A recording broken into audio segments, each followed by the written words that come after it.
नाही, मला या विषयामध्ये मला मुद्दामून आपल्याला सांगायचं आहे की कशा प्रकारची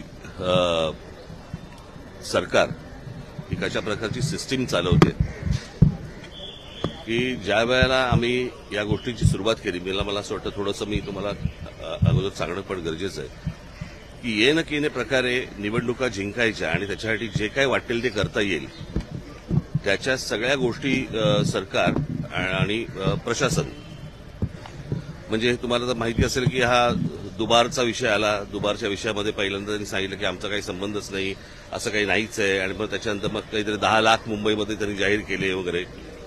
मग त्या दुबारनंतर विषय आला की व्हीव्हीपॅटचा, की यावेळेला आम्ही व्हीव्हीपॅट वापरणारच नाही. त्याच्यामुळे आता आम्हाला कळतच नाही की दाबलेलं बटन कळलं का हे बरोबर त्या चिन्हावरती गेलंय की नाही ते दाखवायला काही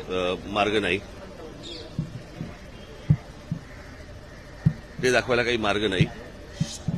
आणि मग ते सगळं झालं. त्या सगळ्या गोष्टींनंतर आता नवीन काहीतरी काढलं की त्यांनी काहीतरी आता ते पाडू नावाचं काहीतरी यंत्र आता उद्या काहीतरी मतदार मोजणीच्या वेळेला वापरणार. म्हणजे विरोधी पक्ष वगैरे या नावाची काही गोष्ट ठेवायचीच नाही. दुसऱ्या पक्षाने निवडणुका लढायच्याच नाहीत. सरकारने ठरवायचं की कशा प्रकारे निवडणुका जिंकायच्या. जे त्यांनी विधानसभेच्या वेळेला केलं ते आता हे सगळं करायचा प्रयत्न करतायत. होऊ देणार नाही तो भाग वेगळा.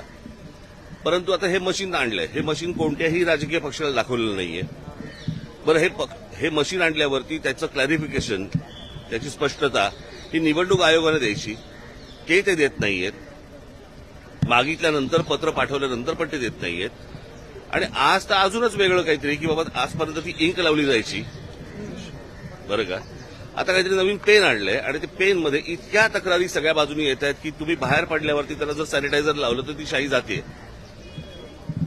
म्हणजे आता कालचं घ्या तुम्ही, एक दिवस वाढवून दिला उमेदवारांना की तुम्ही मतदारांपर्यंत जाऊ शकता. आता हा असा कुठचाही नियम नाही जो कोणत्याही निवडणुकांमध्ये वापरला नाही. तो अचानक नवीन आणला. म्हणजे परत ते कशासाठी पैसे वाटायला.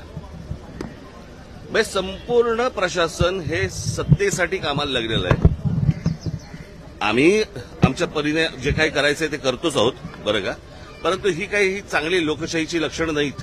या असल्या निवडणुका या देशामध्ये होणं आणि त्या असल्या फ्रॉड निवडणुकांमध्ये सत्तेवरती येणं, याला काही सत्ता नाही म्हणत या सगळ्या गोष्टीला.